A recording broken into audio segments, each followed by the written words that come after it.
This take 2 conference hours. will now be recorded. So we don't know how much time it'll really take us, but you know, I feel like, in my opinion, the first 5 are like the meat and potatoes. They're the ones that come up the most. In the Supreme Court feels, I mean, there's other amendments that do, but these seem to be the core, or the Or the headliners. yes, they are definitely. So, all right, Ken, you want me to throw the presentation up, or are you doing it under the moderator? Oh, I can. I thought you were. That's fine. Let's see here.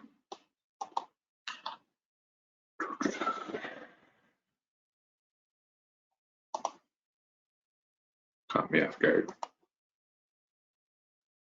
Oh, while he's pulling it up, I don't know if you guys noticed, Michelle and I talked about this a little bit, but I threw in like a break after the next 2 weeks. We'll do a conspiracy theory / conspiracy night, and then at the end we'll do another one. We'll like do them in 2 parts because there's an awful lot of stuff there that we can talk about. And so if anyone that's joined in the past, or if you guys want to, if there's anything specific you want to talk about or cover as it relates to that, I encourage you to shoot me a note, shoot something on the Freedom Reading Hall email address, and let me know, so we make sure. There's an awful lot to talk about in those two sessions. So, all right. All right. So today, like Jody said, we're going through amendments 1 through 5 of the Constitution, and just a reminder that we're sponsored by the Illinois Freedom Alliance, and that QR code will take you to the Freedom Reading Hall page where we have all of our videos posted. So we're current. We've got we're building up a good amount. Hold on, I've got a tool on my computer doing something funny on me, so I got to turn that off real quick.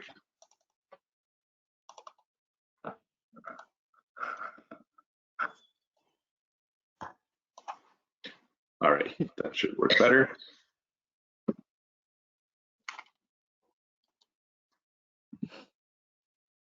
All right, so just some general questions to get started. The Bill of Rights. So just making sure we're all on the same page. We do need to work. I'm glad you guys invited Gina. If we all need to work on inviting some people and sort of re-energizing interest in our book club. We did great out of the gate, and then we've sort of tapered. And admittedly, maybe the Declaration and the Constitution aren't the most entertaining book club pieces of book club material, but they're very important. And certainly we want to be well-rounded citizens and have a good grasp of what our country is based on. And so it felt like it was worth the time, and I think it has been. So we just got to see what we can do to get some more people to show. But all of us, I'm guessing, know the Bill of Rights is the first 10 amendments. Very simple and basic for everyone who's paying attention. I think a lot of people don't actually know that, but I don't think any of those people are on this call. No. And then this was interesting. I didn't realize that there were more than 10 amendments originally proposed to be in the Bill of Rights. There were 2 others that they could not get the consensus on, so they decided to eliminate them and just go with the 10. The 2 that were not included was one related to representatives in apportioning the representatives in Congress. So that was hammered out elsewhere in our founding documents. And then one about the compensation for members of Congress. And it's interesting, this is back, way back at the very beginning, they're like, nah, let's not include it. Then in 1992, the most recently passed amendment, Amendment 27, is actually just exactly that, congressional compensation, and the fact that basically we'll visit it at the very end of the run here for the Constitution, but it basically gives Congress the opportunity to set their own pay, which is Nice. a little I wish I confusing. could do that. Right, me too. I deserve a raise, I can tell you that. Same. We could all use one right now. Yeah, Absolutely. could use one for sure. We're getting the opposite of a raise thanks to our current resident. So, we'll see. Hopefully we can do something about that sooner than later. And then just another one of those questions like the one about the Bill of Rights. I expect probably everybody here knows the answer to this, but does the Constitution give us our rights and liberties? No, it does not. God gives us our rights, and the Constitution is there to protect them. So to secure our rights against not only foreign attack, but against oppression by our own government, which we will touch on again later today.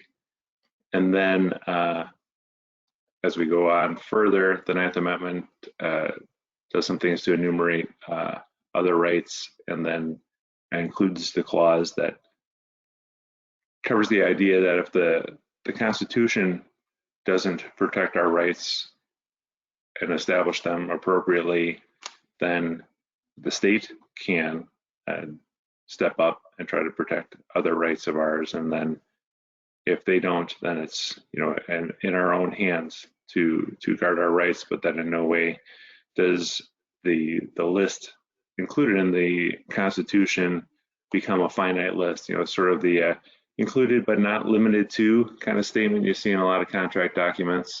So that's where we're going with that verbiage and mentality. So First Amendment. These are very short. Again, continuing to surprise me, the amount of information that was conveyed, sometimes in a single sentence, and the fact that our entire country is built on just a few sentences. And nowadays, they have omnibus bills that come through that are 3,800 pages. It's like, why? How? It just doesn't make any sense. Just to confuse. Right. Yep. To bury things. Well, they're good at burying things, so that's the other problem. Hey, Ken, before you go on, I ended up ordering, I don't know if you guys ordered this from Leigh Brunson. No, but I knew about it. So I thought this was interesting. So the oath of office, right? But this was something that George Washington said on the sanctity of the oaths. Let it simply be asked, where is the security for property, for reputation, for life, if the sense of moral and religious obligation desert the oaths which are the instruments of investigation in courts of justice? So in the oath itself, it talks about God, so help me God, right at the end. And then here it talks about religious obligation and morals. So it just baffles me all the time when people talk about the separation of church and state. That wasn't the whole idea from the beginning. The whole idea of that was, as we know, was a letter from Thomas Jefferson. And all of these schools want to keep drawing that in our face, that we have separation of church and state, but we don't. It's just that what they need to understand is that the whole idea of that from Jefferson was to keep the government out of the church, not the church out of the government. Exactly. So, but I don't know if you can read this. I mean, it's just very interesting. The intent was always the other way around. And we'll actually touch on that as we go through these first 5 amendments. So just wanted to throw that out there. Definitely one of the, maybe we'll call that some of our founding misinformation, as opposed to founding documents. Wow. So First Amendment, freedom of religion, speech, press, assembly, and petition. Congress shall make no law respecting an establishment of religion, or prohibiting the free exercise thereof, or abridging the freedom of speech, or of the press, or of the right of the people peaceably to assemble, and to petition the government for a redress of grievances. So again, that's it, surprisingly short. So, couldn't help myself. First question, In one sentence, the First Amendment prescribed restrictions on the government related to 6 freedoms. So what are they? So we just talked about the first. Religion. Congress can make no law establishing religion. So that's sort of the direction of the separation of church and state. That was really the foundational statement that that phrase is associated with. The point being that the government couldn't define what religion was or establish how churches run. And again, you have to remember the context of these people who were fighting for and establishing the freedom of our country. They were fighting for relief from the authoritarian rule of the crown and the way the Pope and the Vatican had their thumb on everything in Europe. And so things ran both ways. Power was being shifted back and forth, and the government was essentially in bed with the church to use it as a way to have power over the people. So that And was if you the didn't, thing. and if you didn't go to that particular church, you were on the outs. Exactly. Or very on the outs, like on the gallows, because the church was the one that, the king said was the church, and everything else wasn't the church. So that, that idea is what they were trying to protect us from, because they understood. I mean, we'd already been here for quite some time. There were a lot of people in the colonies who had come here specifically for religious freedom. So they didn't want anyone to ever establish an official religion of the United States of America. Correct. You know what's interesting to me, and I'm sure Michelle, you'll agree. We talk about this, and we know this is all like, I don't know, are we the exact time frame? What, 250 years ago now, basically. So all that they were trying to get away from that in England, but it's still, I mean, when I sit and look at what's going on now, and then we realize that, geez, like this is what was going on 250 years ago. And I just think it would be foolish to think it ever went away, right? And if it was already so prevalent 250 years ago in England and basically Europe and beyond, this has been a problem on our planet for a very long time. This,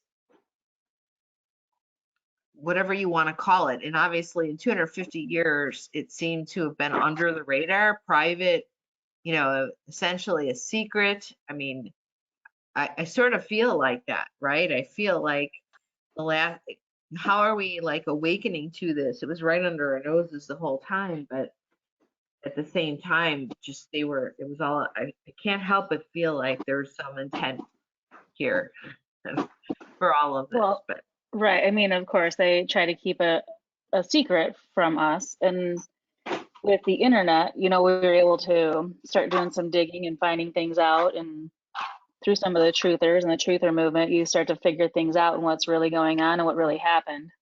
I mean, we got a small group tonight. I don't know if, Gina or, John, if you guys are familiar, like I think we talked about before, the Act of 1871. Are you guys familiar with that? The what? The Act of 1871. No, not sure. Yeah, Gina, are you familiar? Not really.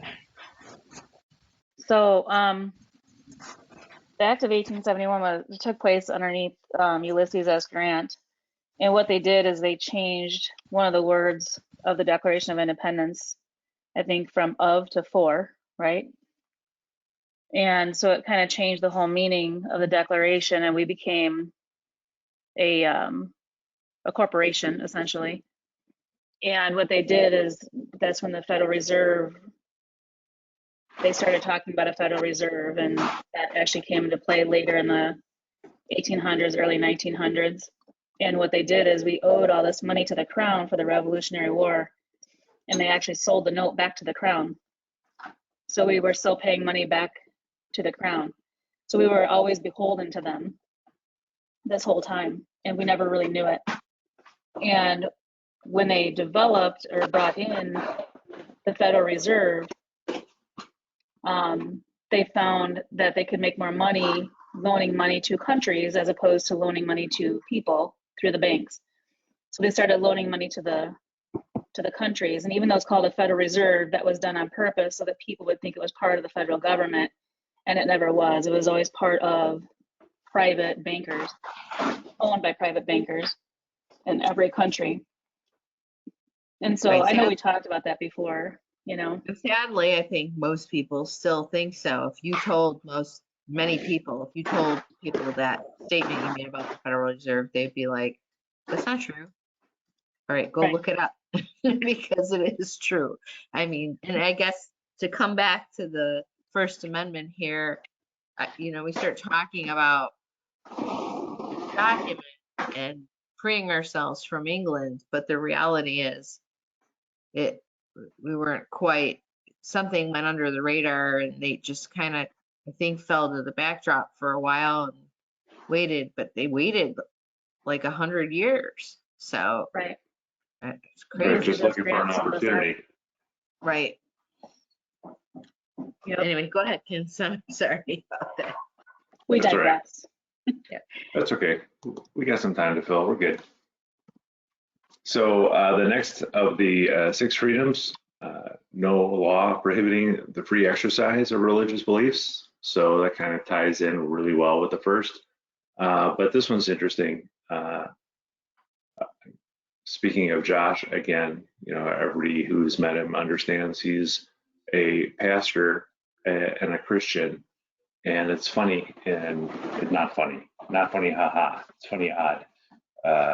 Here in Illinois, every Christmas we have to put up with the explanation of due to the freedom of exercising your religious beliefs, we have to have a Baphomet on display in the capital of our state, because that's how sick people twist the law and morality and trying to turn something that isn't a religion at all into something they can equalize. So they try to set the belief in, or worship of Satan. They try to set that equal to, the 75% of the world who believe in Jesus Christ. And again, this is a context specific sort of thing. And these guys did a great job of writing a very concise set of documents that have been the foundation of our country for 250 years. But to some degree, you only see what you can see. It's difficult to get outside yourself and understand things that influence your perspective. So in the context of where they were, despite the fact that they acknowledged there were people who, Protestants and Puritans and Roman Catholics who were all, that's what they thought different religions were. But effectively, they were all God-fearing and Christian belief systems, just varying versions of that belief system. So when they talked about 250 years ago about religious freedoms, they were talking about being free to follow the traditions that you would like to follow in your belief in God and Jesus Christ. They didn't necessarily, I'm sure Judaism was part of the equation, so you didn't have to be a Christian. But Jews believe in the same God that Christians do. So even that, at the time, huge disparity in belief systems all kind of rolled up to the same place. So the idea that currently we're lending grace to people who say they worship Satan is ridiculous. That's an abomination. That is not an appropriate use of this law, in my opinion. Right. And Well, I think get it. it's kind of That's my provocative. opinion. provocative in nature, I think, too. Some of the stuff that's going on feels, I don't know, feels like it's intended to provoke, like the Satan Club stuff and so forth. For sure. And was it Biden that said that children, I'm trying to remember about, he said something about Muslim, like something around them Oh, being yeah. able, He wanted to bring the Muslim faith into church, into schools. Because it's the best. It's great. right, except we're, I don't know. Anyway, it just seems like it's utter craziness. One nation under Allah? Nah. Kick the Christian Bible out, but they're gonna bring the, Right, well, that's what I mean, kick Christianity out, but then they'll bring the Muslim faith in. Sometimes I just feel like it's all intended to provoke us. Right. under the free exercises of religions beliefs. When they shut the churches down for the pandemic, do you think that would be stepping on the free exercise of religion? Yes. Oh, Absolutely. absolutely. Right. But they did it under the guise of a pandemic, right? So everything about the pandemic was Override the They were Constitution. violating the Constitution left and right in the name of people that, and it's a blur, to be honest with you. Nothing about the first year of COVID made any sense to me. I mean, well, Right. still doesn't But make sense. it continues to violate the Constitution. Right. While we sit here and debate for 50 years whether or not you can have a law that prohibits or enables somebody to get an abortion, we can just, in a sweeping gesture, tell people they have to get a shot, and that's the end of it. No discussion. So, all right, the third is, of course, freedom of speech, which everybody is very familiar. That's the sort of, that one comes up a lot. It's easy to talk about freedom of speech. It doesn't have to be about politics or religion. It tends to be easy to engage with people when you're engaging over a subject that isn't politics or religion. Those two are definitely very, I guess, using Jody's word, provocative. People get strong feelings and they get offended easily. But freedom of speech could be anything at all. Talking about your love of the country or love of the country of your heritage or something else. So the idea that we're free to say what's on our mind is a great idea, but again, I'm guessing Gina is also a conservative since she's a friend of John and Tammy's. So it's sad in this day and age, 250 years later, while we've worked hard to fight oppression and, making people, fighting situations where people felt afraid of sharing their belief system, but we're in that place.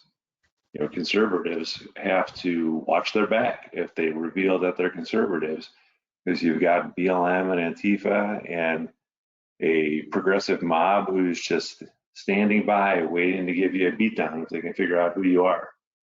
So it's a funny twist on freedom of speech. You're free to say whatever you like, but I guess you're also then have to deal with the consequences. Well, on that too, Ken, when they were talking about, Twitter and Facebook suppressing speech, Mhm. they were saying that was because they were a private company that had nothing to do with this, with the Third Amendment as far as freedom of speech.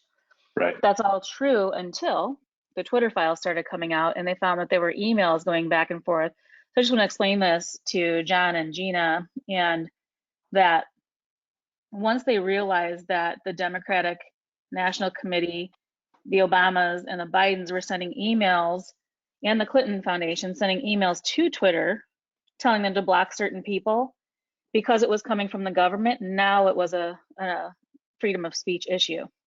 So Right. then it was becoming an issue with our Constitution. So I just want to kind of explain that, how that all came about with these Twitter files being released, that's why it became a constitutional issue then. I'm following that Right. lawsuit pretty closely because I know it's like the Attorney General of, is it Louisiana, and the other one is Missouri. They're the ones suing the Biden administration for this obviously breach of the Constitution, but it's an interesting case. Mm-hmm. It is. And it's interesting to watch some of those Senate or congressional hearings. It feels like we've seen a lot of those over the years, and it tends to be just a like slap on the wrist kind of gesture, and they sit there and do some kind of demonstration, and then nothing really comes of it. But it really feels like they're trying to get to the bottom of this issue in some of those hearings. And I know that Matt Taibbi was there, and they were really trying to grill him. And it was funny, he did a great job of, it's clear he's an intelligent man, and he did not cower to their ridiculous questioning where they just kept trying to circle around and essentially trying to get him to say that Elon Musk, told him what to say in his reports of the Twitter files. And it's like, sorry, I'm just not going to go there. It's not going to happen. We can talk about this as long as you'd like, but I reviewed the documents and then I wrote those reports. So that's just the way it is. So it's interesting the way the progressives work in their effort to try to shape the narrative, even when the narrative is coming from somebody who's a conservative or sharing a conservative message, I should say. That's the other piece that's particularly intriguing about Taibbi, because he actually is a liberal. He's not a progressive, but he's a liberal, at least. Right. Well, Both those guys that were in, sorry, Jody, both those guys that they were grilling are both liberals and Democrats, Right. and they made sure to say that they were. right. Well, I was excited to see that, in part because I have of my kids being of an age where, hey, because he's a Rolling, did you guys say that? He was a Rolling Stone editor or whatever. So he worked for Rolling Stone. So he's progressive. He's part of the industry, like, I guess I'd call it the music in Hollywood industry, right? Yet he's, pushing this content out. So as soon as I saw it, I thought, wow, that's going to get some attention in the direction we need to move the ball in the right, as a country to kind of get to the bottom of it. I don't know. I haven't seen any results of that. I don't feel like yet. I don't, Well, Right, it's still based on the on way. some of the stuff that we believe, right, and that we think is happening, I think there's no doubt that they picked him on purpose to be the one to leak that stuff, to get to some of those kids and get to some of those older adult children. liberal who or have to liberals, the hippies. liberals. It could be still, it could be people in Right. their 50s, 60s, 70s that have been in the music or been either involved in it or it's Mhm. something they've enjoyed as far as where their entertainment comes from, for sure. So Right. Musk was playing some of his own 5D chess there by who he picked to release that information, definitely. Right. So then we've got freedom of the press, which kind of ties directly into what we're talking about. And so freedom of speech, freedom of press often overlap one another. And, we're in a place now where that's just a mess. And, we look to the media and news sources for information, and this has been distorted.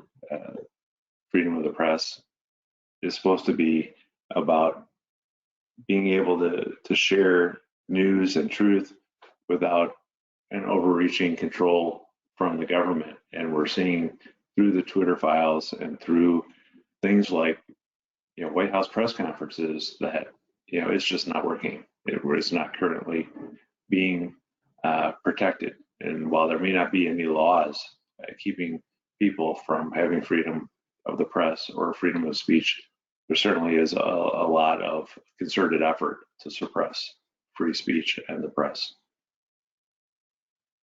Misinformation. Yes, misinformation. So then, of course, we've got our January 6th shout out. Congress can make no laws abridging the right of the people to peaceably assemble And so we've seen certainly that our own Congress people do not, again, create laws one way or the other, but they enforce laws in a way that allows people to burn down the city of Portland. But then, a few people gather in Washington, D.C., and they've been in jail for 2 years, some of which still not yet getting their day in court. So definitely. Anybody have any thoughts about that paradox? Like, okay. Michelle. No way, Where Michelle. does the right to a speedy trial come in here somewhere? That We're going too. to get to that, not today, but Okay. Michelle's got something to say. Michelle, what do you got? So if you go back and look at the Act of 1871 again, I put it in the chat, and then you have to look at the Magna Carta too. And DC is essentially its own separate city-state, so it's not really part of the Constitution, because in the Constitution it talks about the 50 states. It talks about the states. It doesn't talk about DC as the District of Columbia.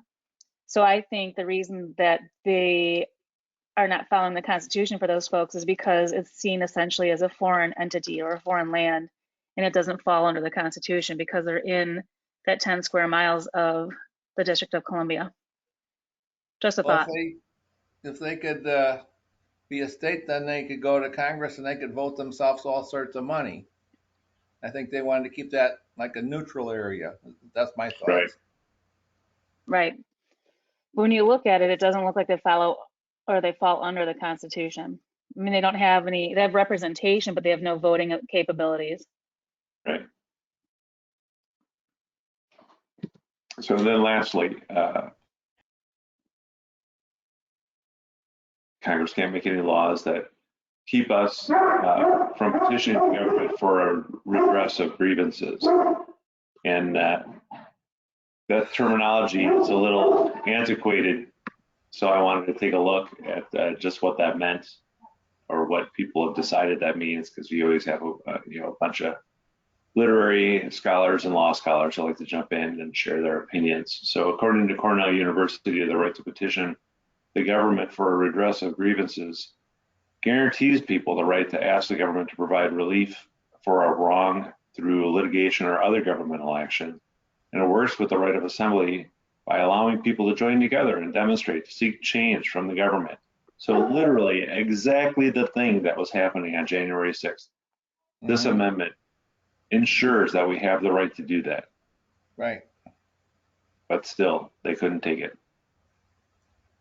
They must have put a clause in there that says unless you are conservative. Right. It wasn't part of their agenda. There's an asterisk somewhere, and at the bottom it says this does not apply to conservatives.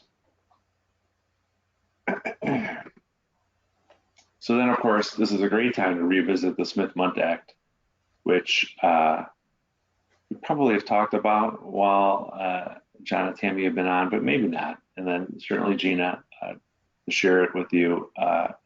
In 1948, there was the U.S. Information and Education Exchange Act was written into law, and it was an act where essentially the U.S. government gave themselves permission to generate and disseminate propaganda in foreign countries. There's a lot of verbiage that essentially is intending to say this is going to promote democracy throughout the world, that we know better. We might have to fudge some numbers, tell some white lies, but it's okay because we're going to do it in the name of promoting democracy throughout the world. So that's what the law that was written in 1948 was about. Right, And, but that was also, that infers the United States already was the superpower, was the number one world superpower, right? Right. Because we were deciding, because we rose to such power, that we had the ability, the capabilities of being all powerful. Not that I'm against the United States. It's just it in that regard. It's just it set us up in a place where we were, I don't know, seemingly. I think this was part of the CIA wanted to be able to go into foreign countries and use PSYOPs operation to change for a regime change. Right, exactly. So Now they're while doing it everybody, here. right, I think Americans understood at that time that, you know, the United States of America was the center of democracy, and as an extension of that, we fought on behalf of democracy around the world. That was sort of everybody's attitude. That's why we took the positions we did in the world wars. So in that context, people understood what this was about and Yeah, but thought that that's what was happening. But John, you're right. It really was far more covert. There were CIA operations where we were really infiltrating other countries and making things happen. So much more like if anybody ever watched that, what was that TV show called with Claire Danes? oh yeah, that was a good show. She was a CIA agent that was bipolar. Really good. Yeah. I mean, it was a very entertaining Oh, show. Homeland? Homeland. There you go. Homeland. That was a good, intense show. Very intense. All right. So she was a CIA agent, and they showed you, of course, a fictional version of this kind of stuff. But I'm not entirely sure how fictional it was. I mean, they were infiltrating, countries in the Middle East, running operations, making things happen, doing drug deals, doing gun deals, just to keep the machine running and to keep money flowing. So that was what that was all about. But then in 2012, under the Obama administration. Stop for a second, because I want to say something to Michelle. And we were all talking about CIA, but now we're talking about the Smith-Mundt, and I just want to draw attention to 1947, after World War II ended. The other thing that happened was Operation Paperclip. So that, and we can talk about it in the conspiracy theory night more deeply. It's a conspiracy. It's not a conspiracy theory. You can go wiki it. Not that wiki is the end all be all, but they're out there now openly talking about it, where after World War II, a bunch of Nazi scientists came to America and then began working in that CIA program. And then, of course, there's a bunch of conspiracy theories around what they were actually doing there. But I find the timing a bit interesting, I'll just say. 1947, 1948. Right, good timing. It's actually not conspiracy anymore. It was declassified. So Right, what was once conspiracy is no longer, just like most things. right. It was a conspiracy, just not a conspiracy theory. That's true. That's very true. right. John, are you guys familiar with that? No. No. Mm-mm. No? No. All right. Don't feel I'll bad. drop Michelle something knows in the everything. comments. Shut up. I I'll just heard drop- this recently, the Operation Paperclip, and I was like, it really Yeah. doesn't surprise Yeah. me. I mean, and they say they put a lot of people in like the universities, like Columbia and Harvard and Yale, and we wonder why our colleges are so messed up. Yep. Not to mention the Marxists they put in there. You know? Operation Paperclip is where they all came over here. They're scientists, they're Oh, they're yeah. doctors, they're politicians, everybody, they infiltrated us. And this is what Kennedy was referring to when he talked about infiltration instead of invasion, that they would get us from the inside, and that's what happened during Operation Paperclip. So that's how they got to our medical schools and the Rockefeller way of medicine in the medical schools, about pushing big pharma and getting away from healthy options and actually staying healthy, as opposed to using medicine to try to get people healthy instead of keeping them healthy. And got into our medical schools as well, offered money to the different universities, and if they didn't do things they wanted the way that they wanted, they'd take the money away. And then they actually, they infiltrated government as well, and so anywhere that they could infiltrate, they did. Science, technology, but they all came over here from Germany, which then leads me to believe that whoever wins World War II, or who wins any war, gets to write the narrative, right? So did we really win World War II? So it kind of makes you wonder. Right. right? And we can talk about it more on conspiracy theory night, but this sort of helps us bridge into some of that too, like just that, the pieces that I've touched on to it in my career and in life of people that were very clearly working as part of it later on, like in the early 90s.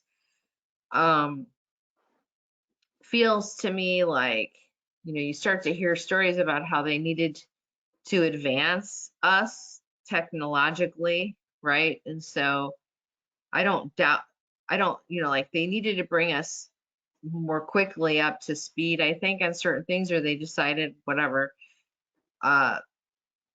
We weren't moving forward fast enough from an industrial revolution or scientific revolution fast enough. So I do think some of those operations were running in America through that program, like with Lockheed Martin and Silicon Graphics and some of that other stuff. Just as a way to sort of, we Americans, humanity wasn't figuring it out on their own fast enough, so they wanted to accelerate that for us. Not sure why, Right. but they did. So then just rounding out the explanation of the Smith-Mundt Act, in 2012, it was presented, and in 2013, Obama signed into law some subtle adjustments to that original act that allowed basically the distribution of propaganda to our own citizens in the US. So basically completely undermining any kind of baseline for journalistic integrity. So at this point, the idea of trust in any news media source is kind of out the window. And it gets very kind of cyclical and confusing. But the idea is conveyed really well when you reflect on the fact that many news media sources, particularly mainstream media sources, or things like PolitiFact, have quote unquote fact checked the Smith-Mundt Act, and they call it false. They say it's false. They tell you that that's not true.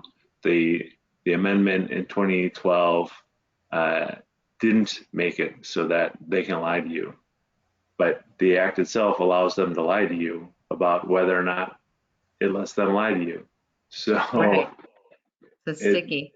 It kind of grants them permission to lie about what it's about. So it just becomes very confusing. But ultimately, if you read it, it's even a more painful read than the Constitution. So we won't. But if you care to read it, you can look it up. It's on the Federal Register website. It is part of the 2013 Defense Appropriation Bill. And so because it's buried in there, it's going to require a very specific gesture to turn it back or undo what Obama's done, which is the answer to why didn't Trump fix this while he was in office? Not that he didn't already have his hands full, but this one thing in particular was done in a way that isn't easily just, you can't just write an executive order and change it, because it wasn't executed through an executive order or even a conventional bill. Right. But it does pertain back to the freedom of speech, and kind of makes it awfully confusing and chaotic, right? We want to have conversations about. So I find myself, when I listen to some of the news, and I'm like, oh my gosh, how are they saying? How are they saying that? And it has us sort of in this catch-22, because we're fighting for freedom of speech, but then what's the difference between freedom of speech and freedom to just unethically lie about everything? I mean, I don't know. Right. Craziness. Hey, Amy, good to see you. You have a lot of facial hair for an Amy.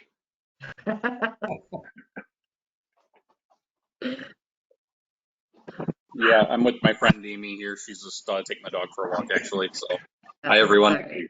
I Good to figured see you'd Ed. see Ed. All right, so going on to the Second Amendment.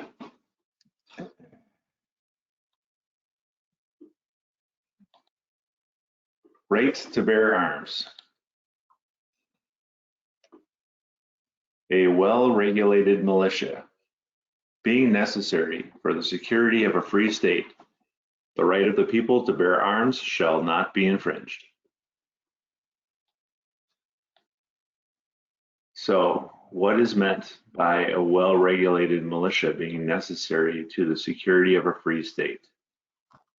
Go ahead, Ed. Any thoughts? So I think it's, meant in terms of well-regulated, meaning, regularly trained and on the ready, kind of like what the term back in the day was, I believe, Minutemen. So they were literally individuals that were trained, prepared, had on hand munitions and weapons, so that way they could be on call, and as soon as a moment's notice, they can congregate, come together, and be part of what would be a well-regulated militia. Not to be confused with how I think liberals nowadays try to frame it in the mentality of meaning it's regulated by some other authority. On the contrary, it was actually composed of, local individuals, within the community that would just be prepared, having experience and training, to stay sharp and to be on the ready when needed. Right, that's good. I didn't capitalize on the word regulated, but you're right. That is a term in this very brief amendment that is, the meaning is manipulated, and that is the direction they go. And you're right. They are the Minutemen terminology is a good reference. They also just refer to themselves as regulars, as they were, because they were trained and prepared. So it's that's a good read on it. And here I just pulled the definition of militia, which is a military force raised from the civil population. So it's just we the people as a military force. And then certainly the security of a free state, basically maintaining our freedom. So that militia made from the civil population, the purpose of it, is separate from the army. And in certain contexts, I guess, it could be fighting against the army, because the army would be representative of the government. And part of what we're protecting ourselves from is overreach from the government. So which rolls back to the current conversation in Illinois and the assault rifle ban. The conversation about assault rifles or automatic weapons is always, why do you need a machine gun to go hunting for deer? You don't. But when there's a bunch of guys walking down the street and they have machine guns and you need to protect yourself from them, a pistol isn't going to do a lot. So the reality of this amendment isn't about having a nice collection of guns to go deer hunting. It's about protecting your freedom. Freedom from the government, Exactly. overreach of the government. Absolutely. So I just want to note something before we get too far ahead, because I was trying to find a link for the Smith-Mundt Act, which I will, but I go to Google it. The very first article, very first link that comes up in Google is this site called U.S. Agency for Global Media.gov. I don't know what this is, but That's probably the Board of Governors of Directors. So the reading I did on that is there's actually a group of military, not governors, generals of directors, or I forget the term exactly, but essentially it's a bunch of people in the military who are running a production company, because in order to have good propaganda, you need a production company behind you. So they have the facilities and budgets to essentially requisition anybody who's watched Wag the Dog. It's a great movie if you haven't seen it. Basically, the idea is they need to whip up a global conflict to distract from some embarrassing things I think that the president had done. I forget that exact detail, but they're essentially, they hire a director out of Hollywood and film a Ukraine-like war in some obscure place on the other side of the world so nobody could check. But it's all happening in movie studios in Hollywood. So that organization you stumble upon, Jody, is the group that part of the Smith-Mundt Act provides the budget and all the provisioning for that group to have everything they need to build, movies and print and press and all the stuff you would need to properly promote an event that may not exist in reality at all. They're using our tax dollars against us. Absolutely. Yeah. A lot of them as well. Sorry about that interruption. No, that's I'll keep okay. looking. Right. I was going to include some of that in my slide, but then I didn't know how far we wanted to go in that direction, because that feels like that could be a nice conversation all by itself.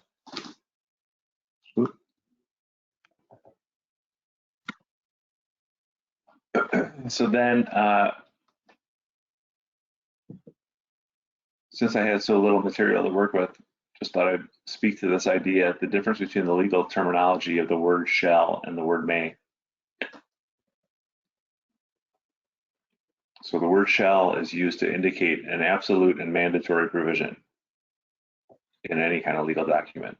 And the word may, you'll find them interchanged or feel like they are interchanged, but their meaning is hugely different. So in contrast, the word may is permissive of the choice to act or not.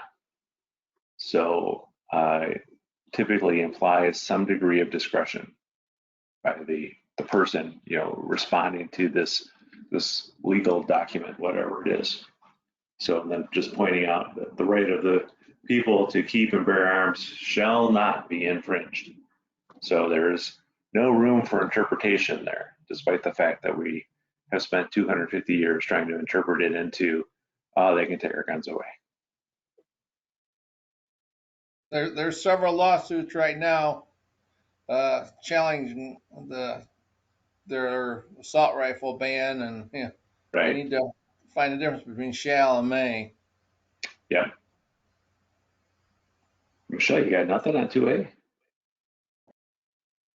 Hold on. Yeah, I was trying to help Jody out. I found the Smith-Mundt stuff that you were looking for, Jody. It's in the chat. Okay, great. Yeah, sorry, I had to log in on my phone because everything's on my phone. I was just gonna say with the right to bear arms. So during World War II, there was a Japanese Marshal Admiral, Osoroku Yamamoto, and he was the guy that said that you cannot invade the mainland United States. There would be a rifle behind every blade of grass. So I think that is the biggest thing that's keeping us safe and keeping the entire world safe at this point. And so if we give up our right to bear arms, I think we're done, we're toast. I mean, everyone in Australia right now is saying, they're pretty much yelling at America, do not give up your guns. They gave up their guns and all their kids and their families were being dragged to go get vaccinated, out of their homes and taking them to stadiums and getting their kids vaccinated. So anyway, I think that's one of the biggest things is it's to protect us against the government, obviously. And I mean, even last week when we had a event here in Morris, and they had some of the people running for school board there, and we were kind of infiltrated a little bit by some liberals that came down from up north, and they were talking about this as well. And it just amazes me that people don't really know their history, and these people are teaching our kids, or they want to just hide the history and not teach them why we have these guns. And one of the ladies made a comment, and she said, well, the guns nowadays are not the guns they were talking about then. I'm like, you do realize that the guns then were way more dangerous than what we have now, right? Bigger booms, bigger everything. Like she didn't get it. You know, even the AR-15s weren't as powerful as some of the muskets that they had back then. So anyway, that's all I really have to say about that, is don't give up your guns.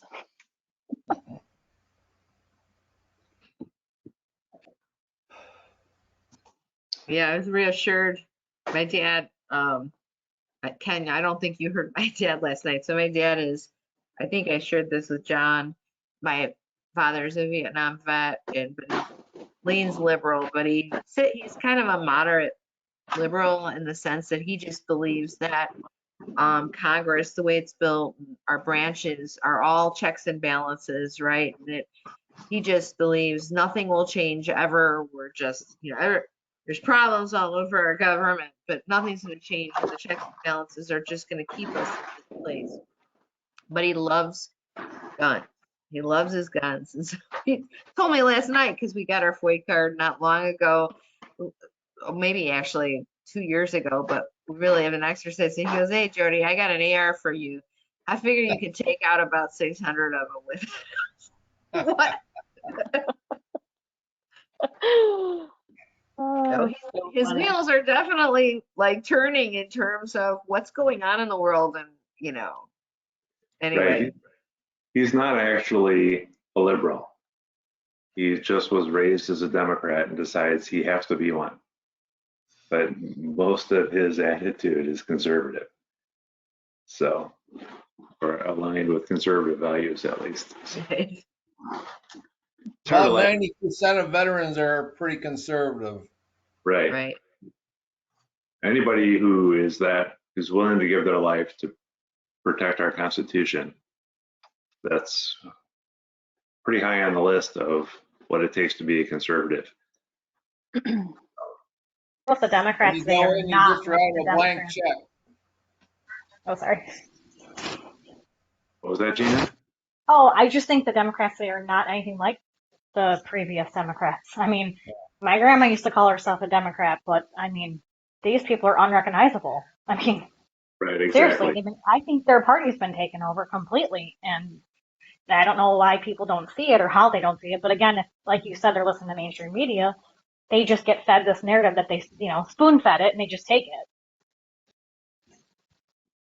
And it's a lot of older people. I think they fall victim to that, because when we get older, sometimes we just kind of think the news is reliable. We think Walter Cronkite's still giving the news briefings, Right. Right. well, he wasn't such a good guy either. No, I know, you're right. Yeah, they've all been infiltrated, like way since, I would even say, World War One. President Yeah. Wilson, Definitely. Go ahead, President Wilson. Go ahead. our socialist president.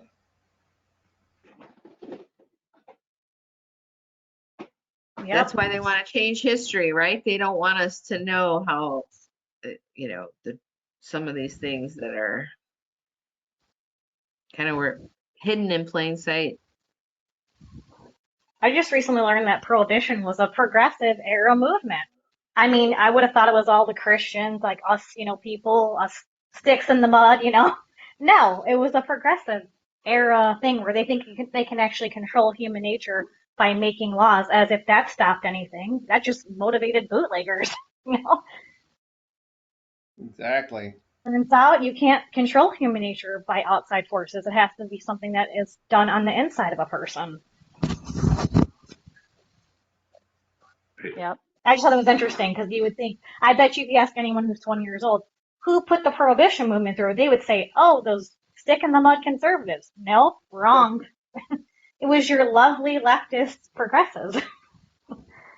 Always. always seeking covert conflict. It was first generation Antifa, poisoning our own people to teach them a lesson.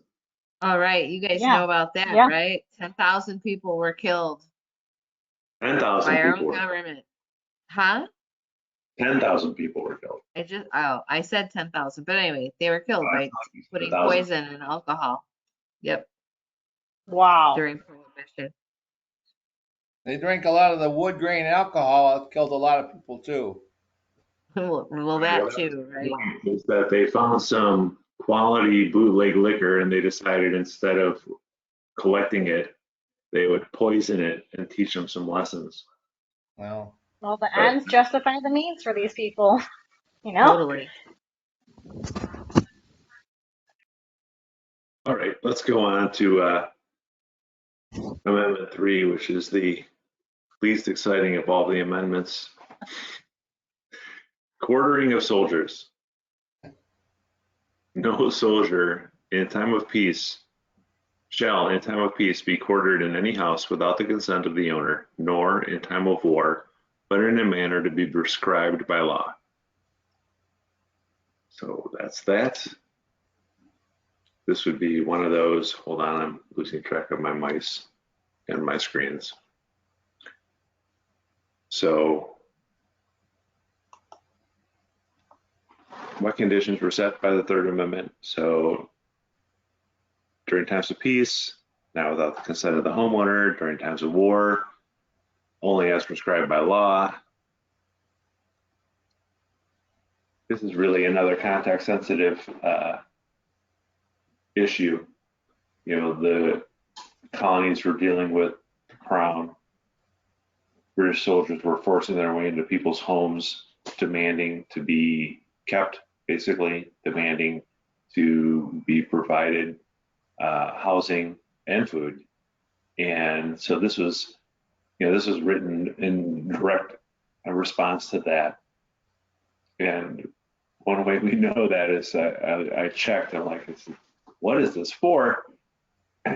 It doesn't really apply to a lot of things. So it's the only amendment that has never been used as the basis for a Supreme Court decision in any court case ever. So yeah, it's there. I guess if we ever find ourselves trying to be taken over by another country, so we'll see. It's because we have the Second Amendment, we don't have to use the Third Amendment. That's right. It's a backup plan amendment. Right. during World War II, the English, they required some of their civilians house American soldiers when they were over in England prior to the invasion. Right. You know, they were told, you got 2 soldiers or 2 airmen, you got to take care of them. I think they got compensated, but there was a shortage of housing. There would be a version of, as prescribed by law, if they were compensated, that, hopefully there was some kind of fair compensation that was evaluated and something was done. And, there are going to be times where maybe that's necessary. If you're being attacked and you have an army and they're all over the country and you don't have barracks everywhere, you got to figure something out. But, Yeah. if you're a country with resources like we are, at least, then there should be some accommodation made for the people providing Kind of that help. ironic, don't you think? Yep. It is ironic. Yeah. That the British people had to house our soldiers. Yeah. This is the only time I ever Goes around, comes thought of around. that. This is during World War II. And then that was in England.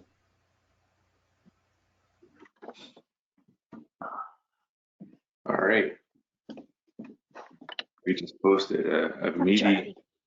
message in chat that Oh, that's is the Smith excerpts month. from That's this the book. language, right? Because it's a 680 page, the fiscal year 2023. That's where it's buried in the defense. Right Yeah. there, right there near the end, you can see it. Department of State or the Broadcasting Board of Governors can disseminate within the United States any program material prepared for dissemination abroad on a recording. So that's that group that I was talking about, the Broadcasting Board of Governors. that had already been established with that Act of 1948 now is being turned on us, basically. It's almost as if it was always a plan, but man, they're playing the long game. Yeah. So this was what, 2012, right? 2010 is when the whole pandemic was put on the Rockefeller website under Lockstep 2010.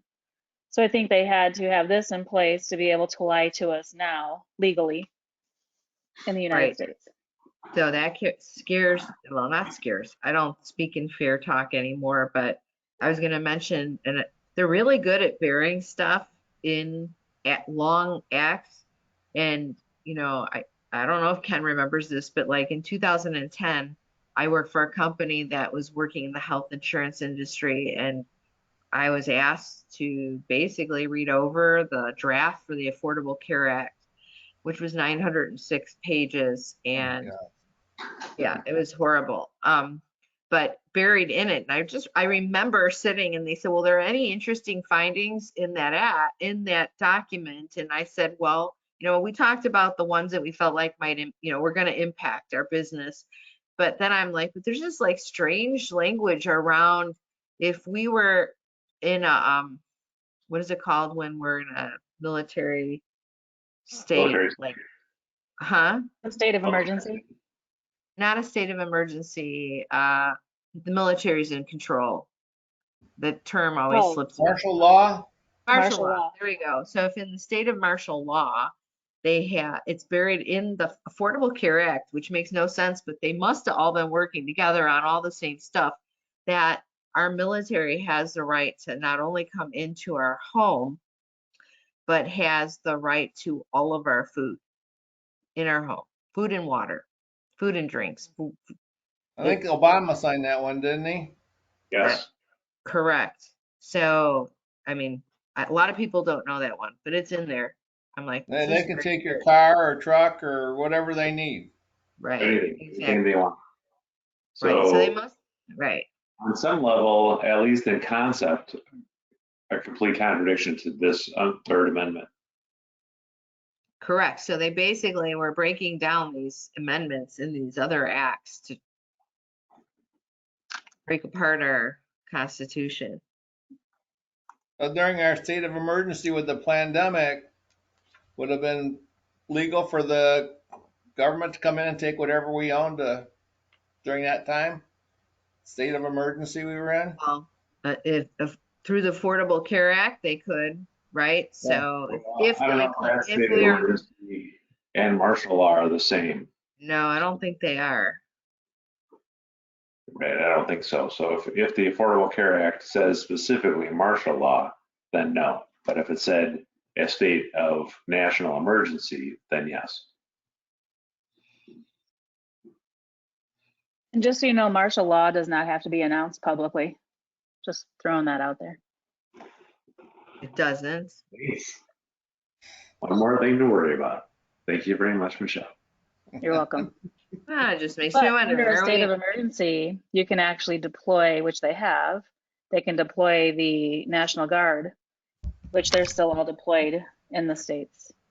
In lots of states, they're all deployed still. So,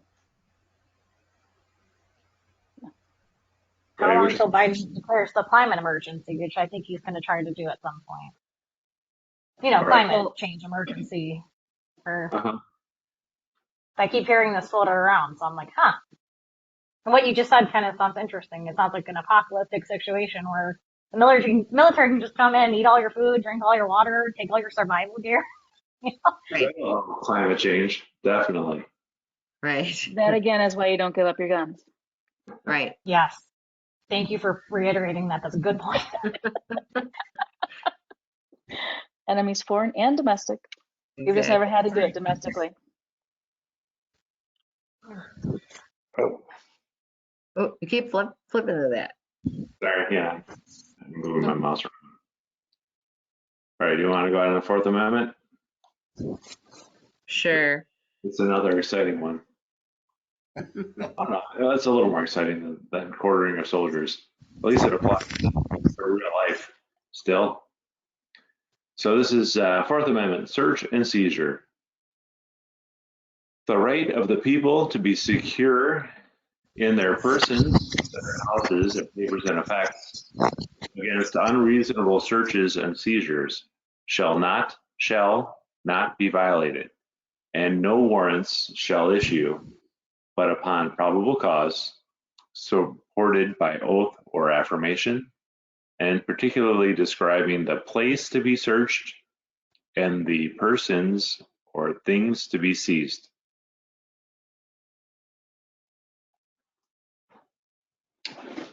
And so then those conditions, basically all it had to say,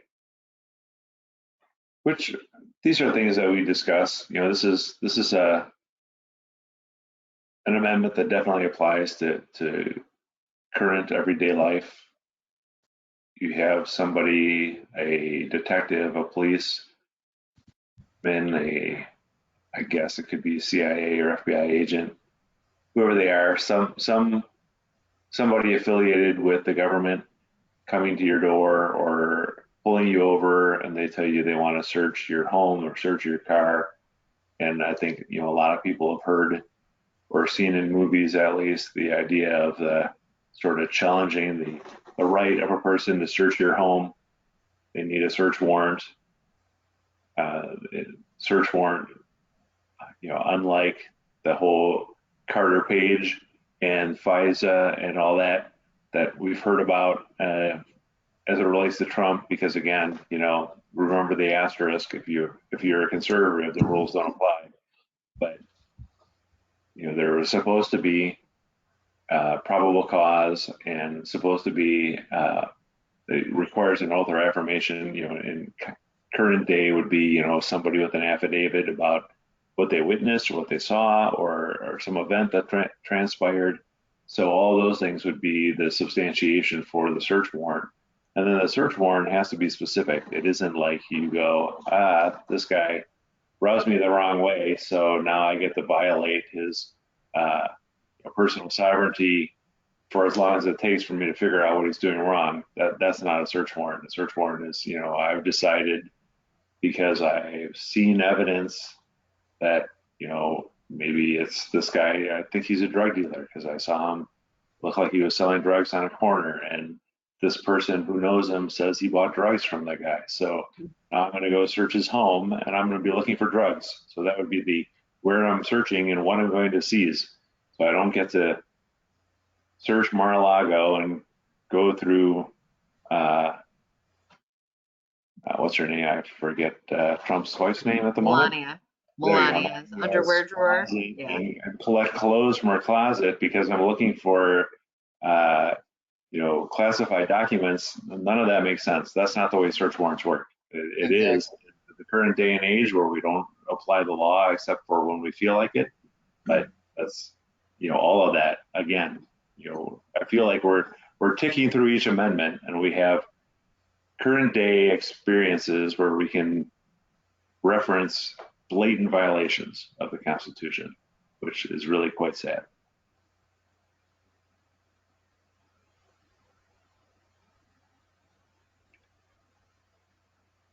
Anybody got any comments? I'm running my mouth an awful lot. No, as you keep reading through these amendments, and it sort of sparks conversation about all these recent events.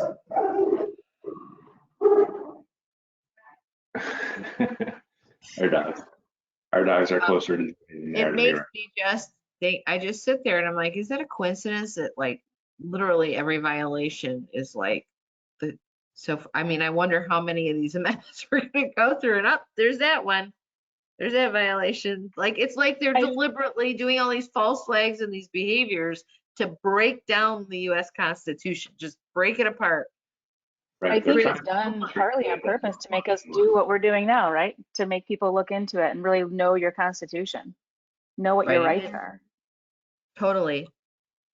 Hopefully, I don't know, I wish we could get more people on these calls because, you know, it's just gonna go slower, the smaller groups. The six of us will be out there going, right, hey. We're gonna be out there.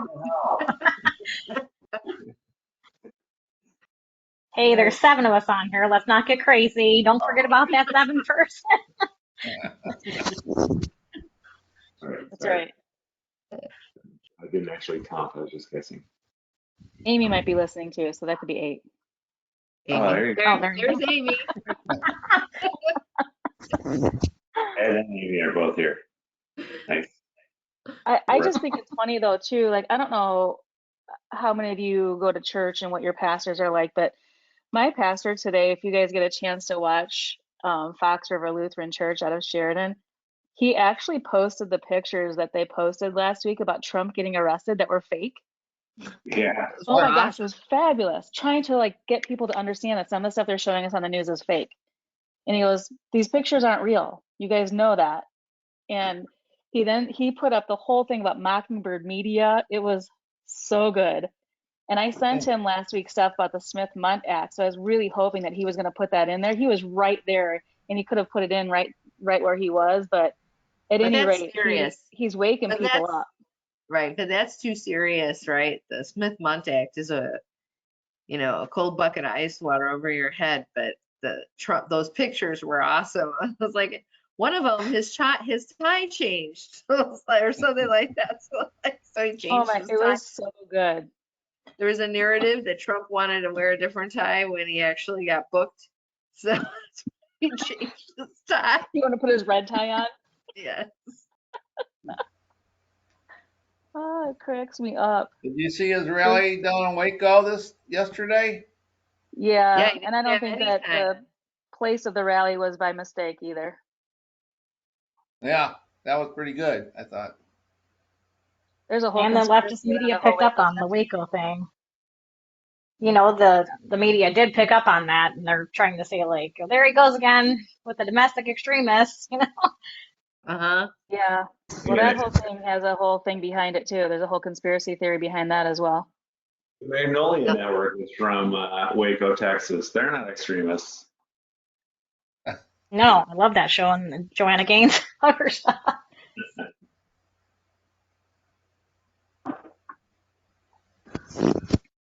So what's the Right. Fifth Amendment about, Ken?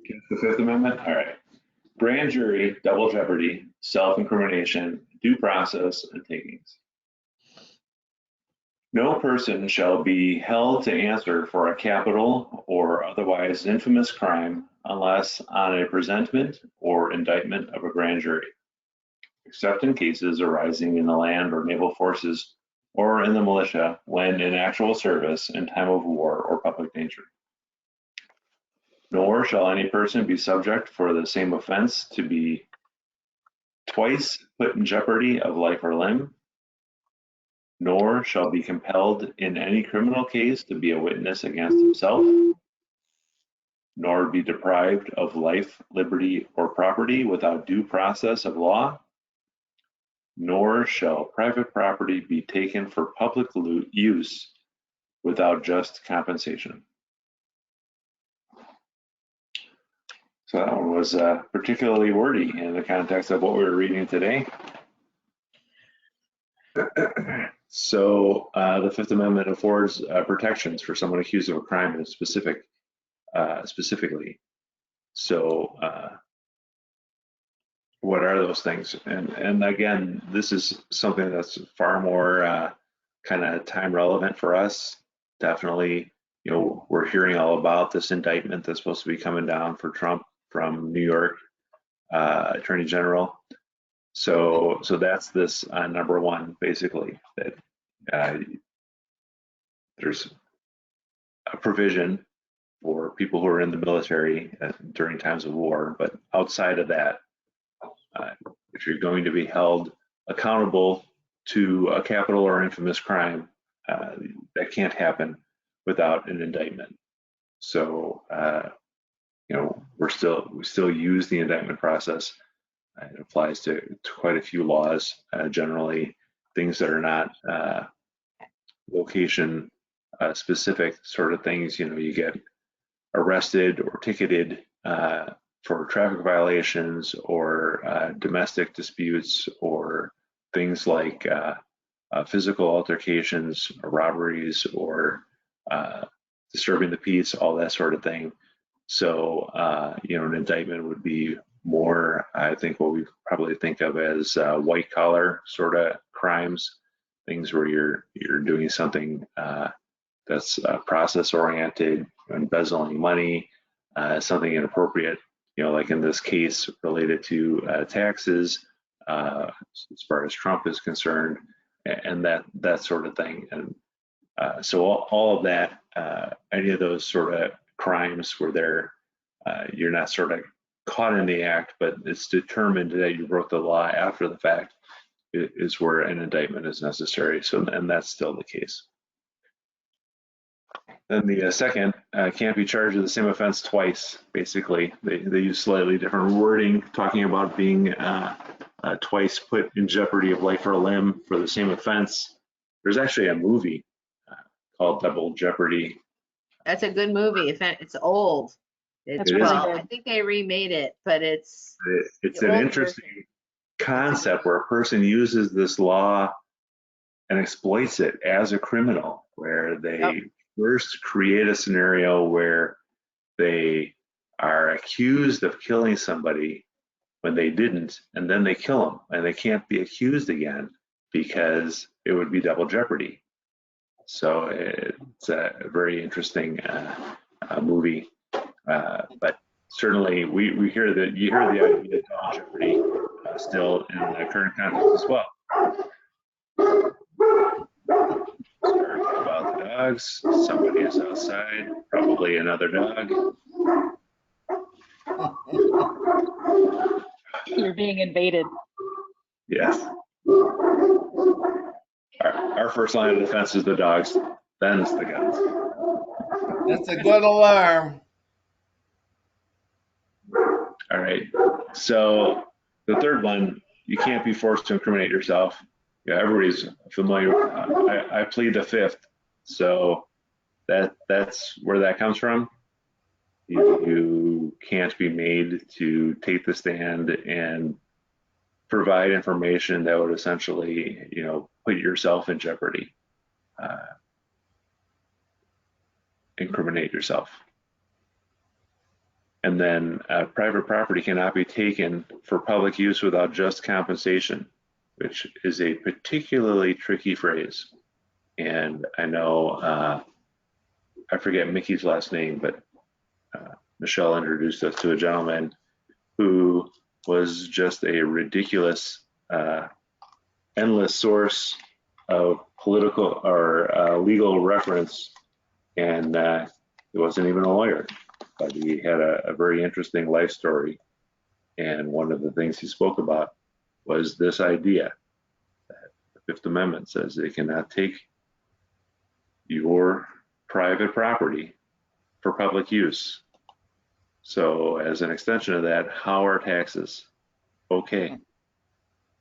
Because certainly your money is your private property, and they're taking it for public use. And what could be just compensation for $1 but $1? I mean, there's just no way you can work around that set of ideas and make collecting taxes to pay for public programs make any kind of sense. It does to the politicians. Oh, of course, everything makes sense to politicians.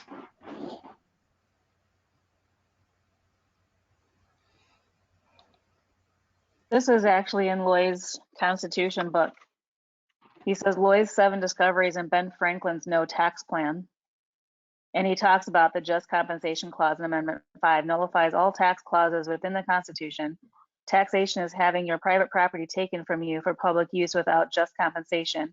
And according to the Constitution, that's against the law. I want my money back. Me too. I want my So reparations. we're in good company having figured this out. So just give the money back. We won't tell anybody else. How about that? We'll start there. And then thanks to the Smith-Mundt Act, we can be lying to them and we will tell everybody else. They can lie to us. We can't lie to them.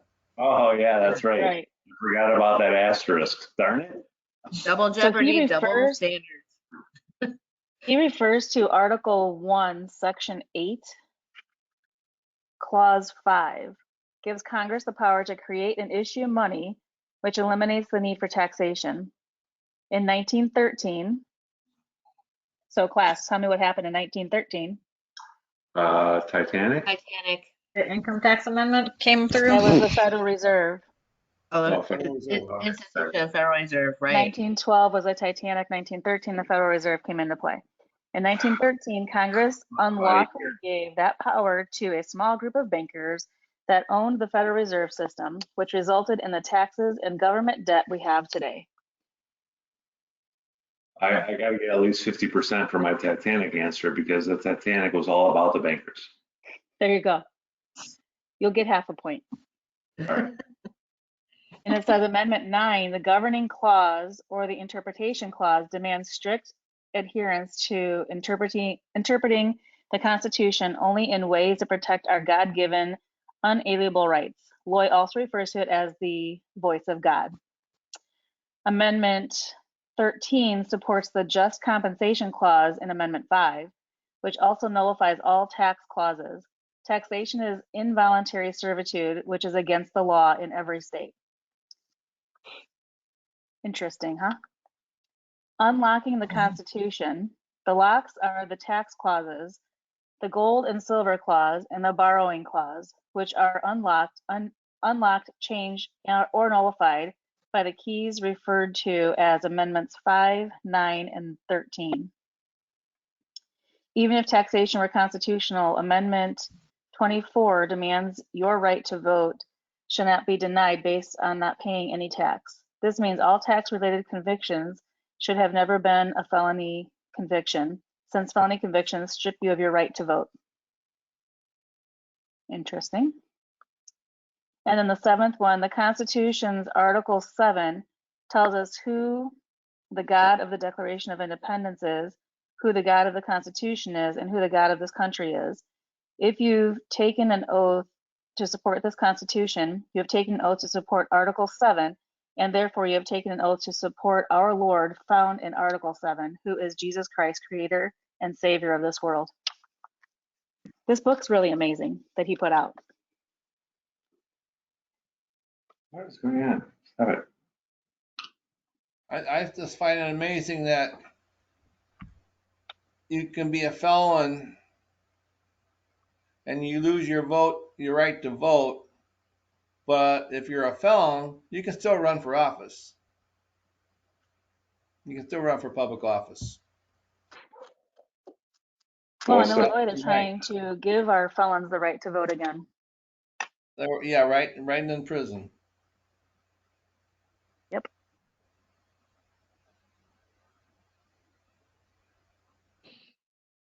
If you're a felon, you have all the tools you need to succeed as a politician.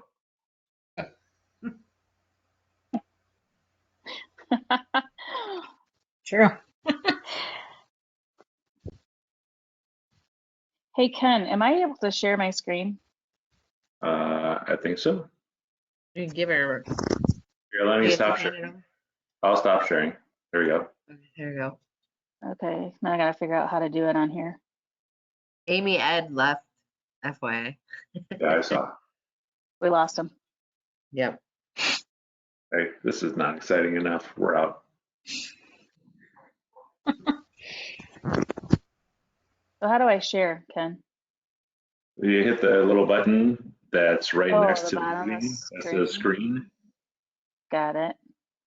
And then I'll ask you if you want to share your whole screen or you can pick application and then just pick one application and share that. So if you're watching porn on the other window, you don't have to show us that. Take me to system preferences.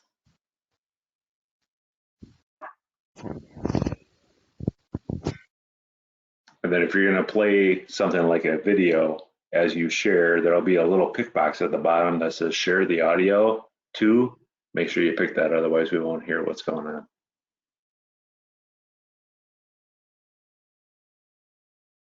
Figure it out. Nope. Is this something you have or something online? If you want to send me a link, I could share it. Yeah, I'll send it to you.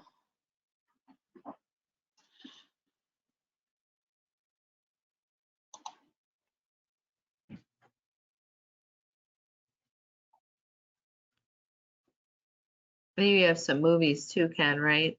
That you're gonna share. I do. I threw the link in there for the For Double Jeopardy. Double Jeopardy from the 40s. It was Fred McMurray. I don't know if you guys remember him. My 3 cents. My 3 cents. Oh, yeah. Ernie in that movie. What phrase does he use? He calls the woman a baby all the time, I think. Right? It's a little weird, but it's Great. a good movie. All right, I sent it. Go to the 35-minute, 12-second mark. 35:12. Drinking warm water Yep. before bed fixes tooth and gum problems overnight. People are healing quickly and repairing damaged gums every night as they sleep. Hold on. Got to get the ads in. Always gotta have those commercials in there, right? 35. knowing that all had been completed. What had been completed? The mission that God the Father sent Jesus. Why is Rumble so terrible to navigate in? You just got to grab the thing at the bottom. Grab the little toggle at the bottom and pull it over. Yeah, I know. So now if I do this.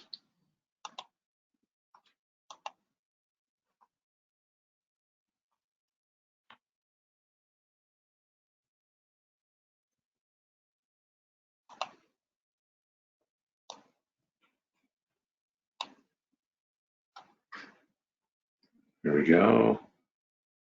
And 35:12. Jesus always Can you hear perfectly it? did every single Yeah, but you thing. got to go to 35:12. Oh, how did I get past it there? Rumble. That's how. Right. Yeah, that's what I'm talking about. There you go. Just step there. Don't mess. Don't.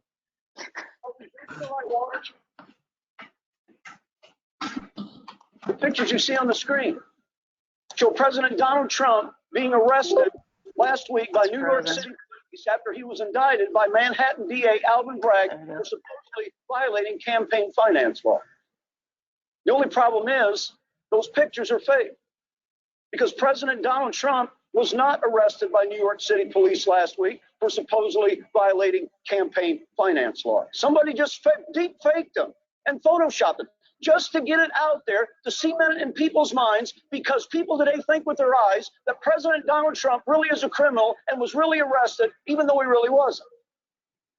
And folks, regardless of what you think of Donald J. Trump, that ought to scare the absolute living daylights out of you. How people today can so easily gaslight other people and create an entire narrative and manipulate people into believing that it's gospel truth when it really isn't. Exactly the same thing happened with the January 6th so-called insurrection. See all the so-called Trump supporters who are egging all the other people to go inside the Capitol building, like famous Ray Epps? And notice I could have brought a lot more pictures. Every one of the so-called Trump supporters had exactly the same kind and exactly the same color megaphone and bullhorn, like they'd had them handed to them. And notice none of the so-called cheerleaders and ringleaders were arrested like all the other protesters were. And when FBI Director Christopher Wray testified before Congress and was asked specifically if the FBI had any federal agents embedded in the crowd on January 6th to incite them up, he refused to answer the question. Gaslight. We continue to see the gaslighting when it comes to the vaccine. Last week, Senator Rand Paul was grilling Moderna CEO Stéphane Bancel about the vaccine. This is what he said. Is there a higher interest or a higher incidence of myocarditis among adolescent males 16 to 24 after taking your vaccine? So thank you for the question, Senator. First, let me say we care deeply about safety, and we're working closely with the CDC and the FDA. Pretty much a yes or no. Is there a higher incidence of myocarditis among boys 16 to 24 after they take the vaccine? The data I've seen from the CDC actually shown that there's less myocarditis for people who get the vaccine versus who get COVID infection. You're saying that for ages 16 to 24 among males who take the COVID vaccine, their risk of myocarditis is less than people who get the disease. That is my understanding. That is not true, and I'd like to enter into the record 6 peer-reviewed papers from the Journal of Vaccine, the Annals of Medicine, that say the complete opposite of what that guy said was a flat-out lie. Because all kinds of studies all over the world are proving right now the vaccine is killing people, especially young people. In fact, in Scandinavia, Norway, and Denmark, and Finland, and the Netherlands have already banned the vaccine for people under the age of 50 because it is killing so many young people. Thousands and thousands of young people, especially young men, are dropping like flies all over the world right now because of the clot shot. But see, that's just disinformation. The vaccine's fine. So just line up, shut up, and jab up. Remember during the lockdown, when all of a sudden TV news reporters started telling us about all this so-called disinformation floating around society and how we only needed to listen to them because they were the only ones who were telling us the truth? Remember when they said this? Really proud of the quality, balanced journalism that CBS 4 News produces. But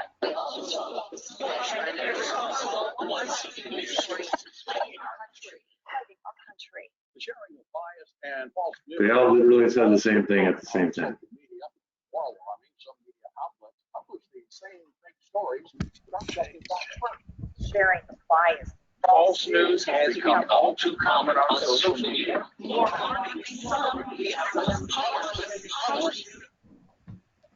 And you know why that happened? You know why they're all saying exactly the same thing? Because the parent company, Sinclair News, specifically scripted that and told you to say it. People, not one of us alive today has ever seen anything like this before in our entire lives. You can go ahead and stop it, Ken. Evil brainwashing campaign to convince us things are. I just think it's hilarious. Like he's red pilling all these people, and he has no idea that he's even doing it, and like what red pilling even is. It's So just how amazing. how are people in your church reacting or responding to it? Oh, some like us are fully aware, and others are shocked, but then they tend to come to those of us that they know talk about some of this stuff. So that's why I think it's important that we do some of that conspiracy night. So I think when a lot of this stuff comes down, you know, we're going to have to be the experts in the room no matter where we're at and kind of calm people down to some of this stuff that's going on. Right, because I feel like, well, right, I totally agree with you, but I also think about how are we going to overcome this? It's just, it's like being in a relationship with somebody that's just an absolute liar and is unwilling to admit that they're lying. I mean, it just, we could spend the rest of our lives debating to get to the truth with them. So we have to get off the mark somehow. I'm just not sure how we do that. Right. Michelle, I was so impressed by your pastor because I never hear messages like that in church. In fact, I never hear any really relevant or current things like that at church. I mean, yes, they teach the Bible, which is great, and we do need that. But, you know, I think back to like the American Revolution and the Black Robe Regiment. Pastors like your pastor were like all over, you know? Where are these people? Yep. We need more of this. And honestly, to answer the question about what are we going to do, well, we need to get like God and we need to get a lot of godly people because I really think this is a spiritual war that we're fighting. It's not just politics. It's spiritual.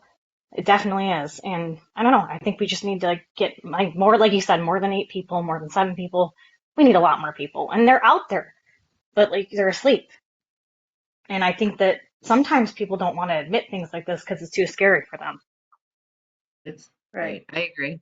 Absolutely.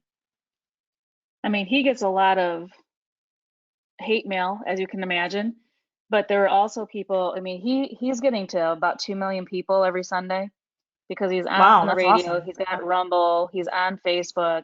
They have another radio station, somebody who used to live here that lives in Chandler, Arizona, and they stream him live too on the radio out there. But he'll get emails from people in Germany, from the UK, from all over, just thanking him for speaking the truth because they don't get any of that over there. So yeah, if you're not getting hate mail, you're probably not speaking the truth then. You know? Yep. Yeah, he's unbelievable. We have a whole security team and everything at the church as well. So anytime the church is open with any type of function, they have security just because of That's that. good. I think he needs more support from like fellow pastors out there. It's like, where are these people? You know, we need more pastors like to help your pastor and support him, you know? I think that'd be great if there's more out there. Yeah. Right. So Yeah, when they he's say we're absolutely amazing. dealing with mass psychosis, it feels like we're dealing with mass cognitive dissonance. I just Yes, we're living in a Right. time of great deception, as Right. your pastor just pointed out. Right. Yep. And he talked about a lot of that today, and that, we're coming into those times of great deception and wars and rumors of wars and all of that. It was funny because he also talked about the CBDCs. I'm not sure if you guys are familiar with that, but the central bank digital currency and Hmm. the banking systems failing and stuff. So, what I don't think he is aware of, though, is the whole quantum financial system that we think is actually going to be running concurrently with that. But there, I mean, oh my gosh, there's so much that Trump put into place. Um, I don't know if you guys are familiar with this website, even. I'll put it in the chat. I don't know, Ken, if you want to pull it up once I get it up here. But, and this has to do with, I think, Space Force.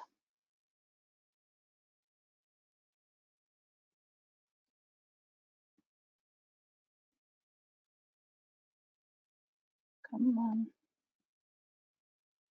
Wait for it. There it is. Are you familiar with that? Quantum.gov?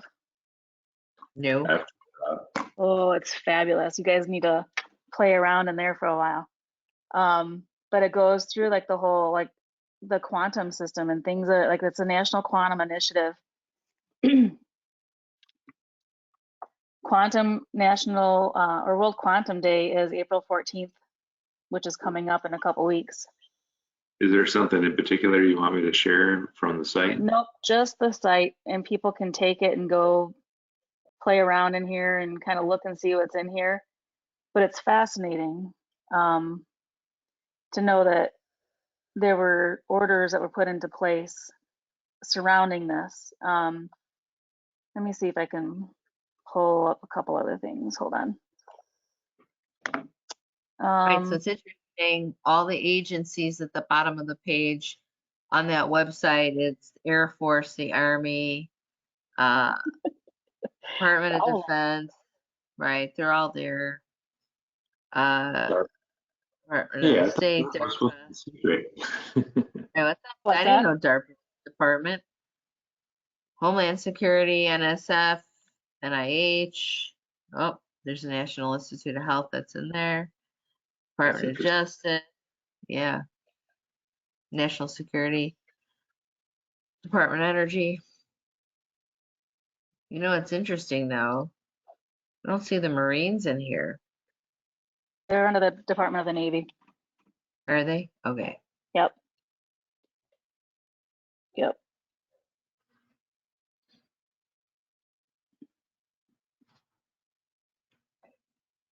Right. So are we just supposed to haphazardly find these things? Exactly, right?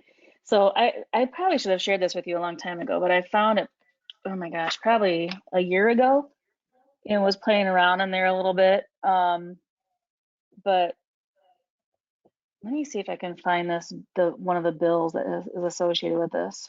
Right. Trump shared it. I looked at it a while back. 6227. I haven't been back in a while. I don't like terms like quantum and fractal when they're thrown on things because it's a little fishy. But I think some of that, though, is just because we're not familiar with this stuff.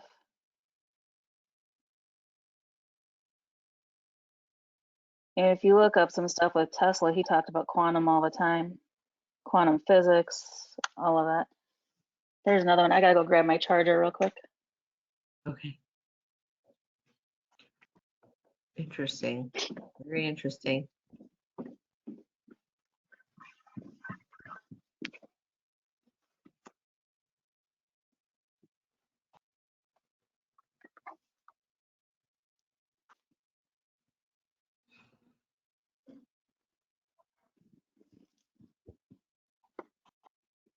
So this is the stuff that you think is conspiracy a lot of times when people talk about it, and then you go and find all the documents and realize it's not.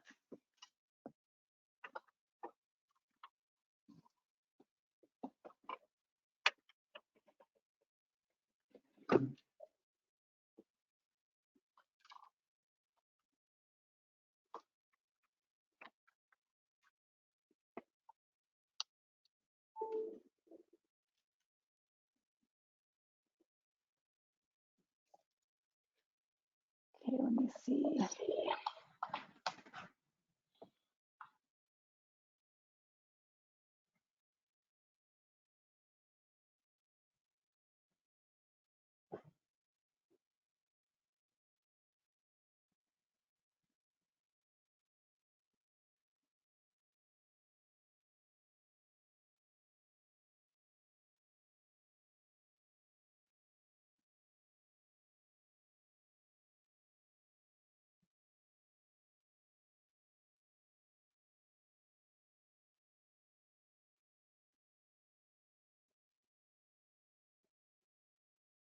Right. Well, I suspect, just reading this Why Quantum, Why Now, Trump did in his last speech, not last night, but the last one he did, he talks about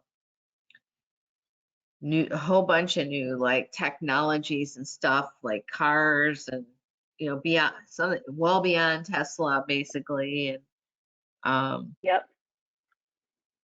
which sort of rolls to that conversation that they've hidden technologies from us, like a ton of stuff, and how do they introduce it to the world, right? So Hey, Ken, I sent you 2 other things there. There's a bill and then the executive order that's in the Federal Registry for quantum.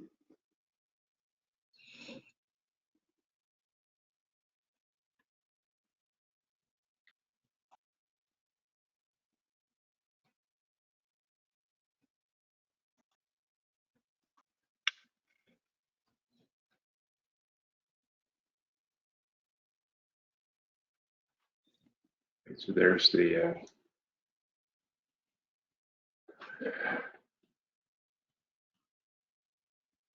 basically a resolution.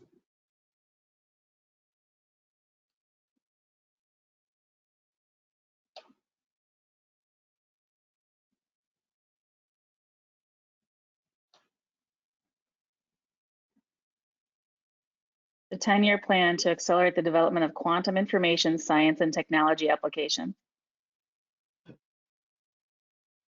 I think this is a lot of what Trump talks about in his most recent speeches, like you said, Jody. Right? And this was interesting date. That's the winter solstice, 12/21. right. Yeah. Can I Which ask is if this is a also, good thing or not? I don't know. I mean, I guess I don't know it much is about good. quantum anything. I think it is good. So Okay, like good. Jody said, there's conspiracy out there that they've kept a lot of technology from us and kept it on purpose to, make sure that the elites have the upper hand all the time. So I think this is all being put in place and laid out so that they can start pushing some of this stuff out to us. Okay. Yeah. Right, but first they have to get enough people to wake up. It feels Right. like. I mean, I feel like we're stuck. I don't know what more we do. I've tried very hard with people that I feel like should be awake, but then I come to learn they're really not. Right. So it's interesting. I mean, quantum physics is definitely a legitimate thing, and we've got Fermilab right by us, and they have an entire division of quantum physics. Very intelligent people figuring out what atoms do at higher rates of speed. That's what the accelerators are about. I do have a little bit of difficulty when people start applying the phrase quantum to a computer, because the science of atoms and particles don't really apply to computers. They're using the term to try to imply really fast computers. And I don't know that that's a legitimate use of the term. I think I guess personally, I think it's an insulting terminology, because they're just expecting us to go, ooh, quantum, exciting, must be fast. And I don't think that's cool in particular, but certainly some of the stuff that's going on at Fermi, Jody and I were there many years ago and saw a presentation from some people who were involved in the quantum physics department, and it's very exciting and was very exciting then. I'm sure there are really cool things going on that we have no idea of because we provide the money, but we don't get to understand what they're working on. I sent you another article too.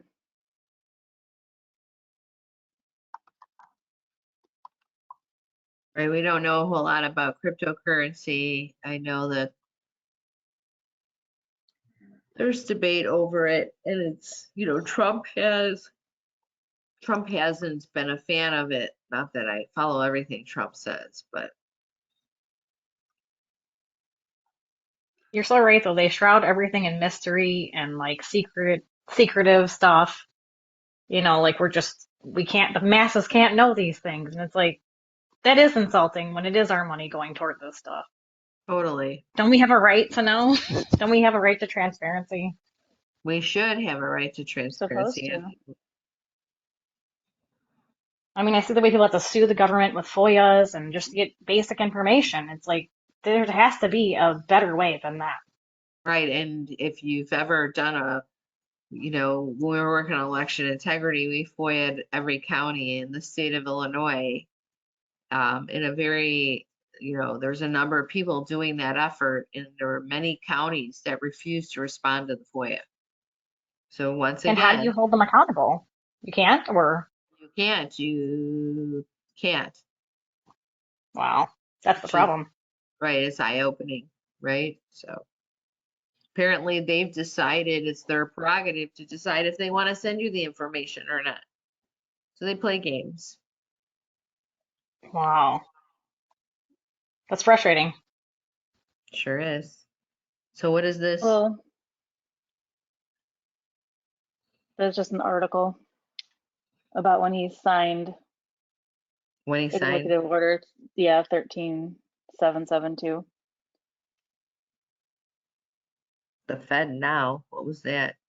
Oh, that's the new program they're going to be rolling out in July to maybe possibly for the CBDC. They're going to get you to, you know, voluntarily sign on. This is banks, by the way. You know, they'll probably hold the carrot out and tell the banks like, oh, you'll get on board. We'll give you all this stuff. And then, you know how the government works. Then the stick comes later. Right.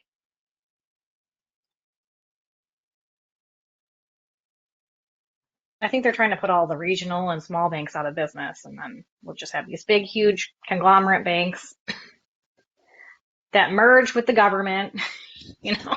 Right.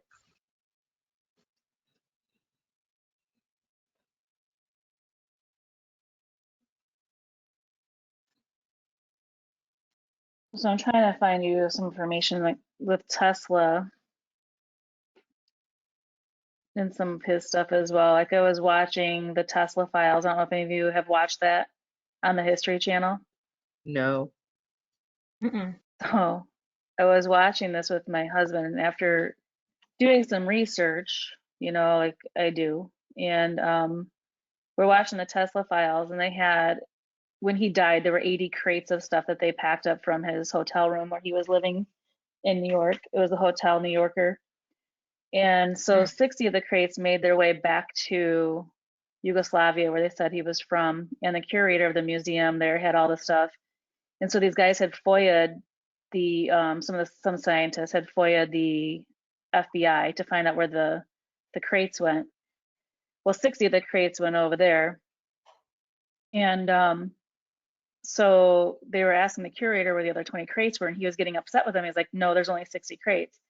Like, nope, when we did the FOIA, there were 80. So they went back and FOIA'd the FBI again. And the other 20 crates, they said were signed out by, and then they cut to commercial. And I told my husband, I said, they were signed out by John Trump, who is Donald Trump's uncle. He's like, shut up, they were not. Well, that's exactly who it was. They came back from commercial. It was John Trump, who is his uncle, signed out these crates. They were left to him. And as the story goes, that some of the technology that Tesla had has been given to the Trump family. And that includes free energy. So I was telling my husband too also about free energy and how they can use the magnetism of the earth to actually create energy and light up light bulbs and things like that. And he's like telling me of, you know, to be quiet. He's like, there's no way that that's ever going to happen. It'll never happen in our lifetime. Well, these scientists went through and recreated the free energy experiment that Tesla did from his papers, and they were able to actually do it. And he looked at me and goes, that's free energy. I'm like, I know. So they had a Tesla coil, and this guy walked away from the Tesla coil holding a light bulb in his hand. The light bulb lit up, and he's like 60 feet away from the Tesla coil. So I think these are some of the things that they actually have that they've kept from us. So, and we think, you know, initially they were conspiracy, but now it's actually coming out on the History Channel. It's crazy. Yeah, I just Do sent you you think they leak the, that stuff out there like that on purpose too, though? Like they leak it when yeah. they're ready for us to know. Like, okay, now we Absolutely. can tell them this. Absolutely. And I think if Trump wouldn't have beaten Hillary in 2016, we would have never known about any of this stuff. I think that's why they're leaking this stuff now, because this was all part of their plan and him getting into office and all of that. But I sent you the thing from the History Channel there. Right, I'm looking at it. You said it's a TV show too, or not? It's like a. Yeah. So I was able to watch it on the History Channel. All right, we'll have to There's a whole find thing it. about the Tesla files. Right, well, that's the other confusing thing. So, like, the History Channel is pushing that, so that, excuse me, means somebody working at the History Channel or the whole History Channel is essentially owned, being operated now, not by the same people that seem to be running Google. I'll just Correct. say, right. Right. So why is, like, it just seems an unusual mix, right? Because you can't, Google's the place where I think all the sleepers just keep going. It's like, I don't know. Feels like almost like they don't want to wake the sleepers up. Just keep feeding them all the craziness and this stuff. Oh yeah, keep them distracted, you know, with the bread and circuses, the phones, the Netflix. Right. Exactly. But Yeah. that's great to see. I'm glad that the History Channel is finally pushing some of that stuff. Yeah, because the Tesla files were declassified. And this is conspiracy theory. I'll just go through this real quick. But so the Tesla coils are it's made up of, you know, like rebar and all this stuff, you know, metals that will conduct energy. And so some of the stuff that I was researching and looking into is that the border wall is actually made out of all of the materials that a Tesla coil is made out of. So the whole border wall would be used, in theory, as a Tesla coil to provide free energy. That would be cool. You know, the powers that be do not want that because they want to control us, you know, and you can't control people if they have free energy. No, Exactly. right. But it does I feel think like that's Trump is trying, you know, in that last speech where he was talking about all the new technologies and stuff like that. So I just, at this point, I'm excited for it, but I realize there's not enough people awake yet, I feel like. So they're just going to keep dripping it. I mean, he was talking about like flying automobiles. Yep, Like he alluded to that, right? Yep. Which means it means like hovercrafts, possibly, you know. And again, some of the stuff that I've researched is that we've actually had the ability to do hovering and hovercraft since the 1930s. So I don't know. Again, some of these things are conspiracy, but when you can go and look it up and find it, Right. It's a little, you know. But when you talk about it, people look at you like, right. "Ain't you?" Hey, Ken, you want to share that screen real quick of the other movies that are connected to the first 5 amendments that we found today? I just wanted to point out the first sentence of this article talks about the U.S. Government Office of Alien Property. What? Oh, Wait, where's the first sentence? Oh, the U.S. Government's You got Office highlighted. of Alien Property. See, I need. So they have an office for everything. Area 54. apparently, so they seized all this information and then they declassified 250 pages. Mm. Uh, That's all they're giving us for now. Yeah. So let's see. We're looking for this maybe.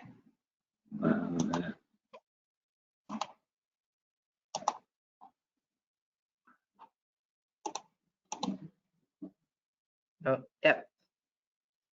This here. So yeah, we're looking for just, I guess we're officially transitioning into the afterword now. We're at 8:07, so that's pretty good. Try turn off the recording in case we play our